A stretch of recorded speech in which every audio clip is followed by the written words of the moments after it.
ಎಲ್ಲರಿಗೂ praise the Lord. Good morning. ಈ ದಿನ ಕೊಟ್ಟಿದ್ದಕ್ಕಾಗಿ ದೇವರಿಗೆ ತುಂಬ ಥ್ಯಾಂಕ್ಸ್ ಹೇಳ್ತೇನೆ. ಬೈಬಲಲ್ಲಿ ಒಂದು ವಾಕ್ಯ ಇದೆ, ನಿನ್ನ ಆಸೆಗಳನ್ನು ಶ್ರೇಷ್ಠ ವರಗಳಿಂದ ನೆರವೇರಿಸುತ್ತೇನೆ ಅಂತ.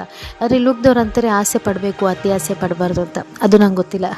ಬಟ್ ಬೈಬಲಲ್ಲಿ ಏನಿದೆ ಗೊತ್ತಾ, ನಿನ್ನ ಆಸೆಗಳನ್ನು ಶ್ರೇಷ್ಠ ವರದಿಂದ ನೆರವೇರಿಸ್ತೇನೆ ಅಂತ. ನಾವು ಆಸೆ ಪಡಬೇಕು. ನಾವು ನೋಡಿ, ತುಂಬ ಜನ ಏನಂದರೆ ಹೈಯರ್ ಎಜುಕೇಷನ್ ಮಾಡಬೇಕು, ತುಂಬ ಜನ ಒಳ್ಳೆ ಗೌರ್ಮೆಂಟ್ ಜಾಬ್ ಮಾಡಬೇಕು, ತುಂಬ ಜನ ಮನೆ ಕಟ್ಟಬೇಕು.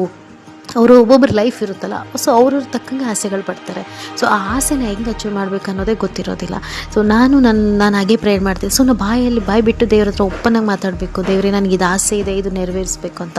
ಸೊ ನಾನು ನಾನು ನರ್ಸಿಂಗ್ ಮಾಡಬೇಕು ತುಂಬ ಆಸೆ ಇತ್ತು. ಆದರೆ ನಾನು ಏನು ಮಾಡಿದೆ, ಓದುವಷ್ಟು ಹಣ ನನ್ನಲ್ಲಿ ಇರಲಿಲ್ಲ. ಆದರೆ ನಾನು ಎಜುಕೇಷನ್ ಲೋನ್ ತೊಗೊಂಡು ನಾನು ಓದಿದೆ. ಅದಾದಮೇಲೂ ಓದಬೇಕು ಅಂತ ನನ್ನ ಆಸೆ ಇತ್ತು. ಮದುವೆ ಆಯಿತು ನನಗೆ. ಸೊ ಆಸೆ ನಾನು ಬಿಡಲಿಲ್ಲ. ನಾನು ಪ್ರೇಯರ್ ಮಾಡಿದೆ, ದೇವರೇ ನಾನು ಓದಬೇಕಂತ. ನೋಡಿ, ಆಮೇಲೆ ದೇವರು ಹಸ್ಬೆಂಡ್ ಮುಖಾಂತರ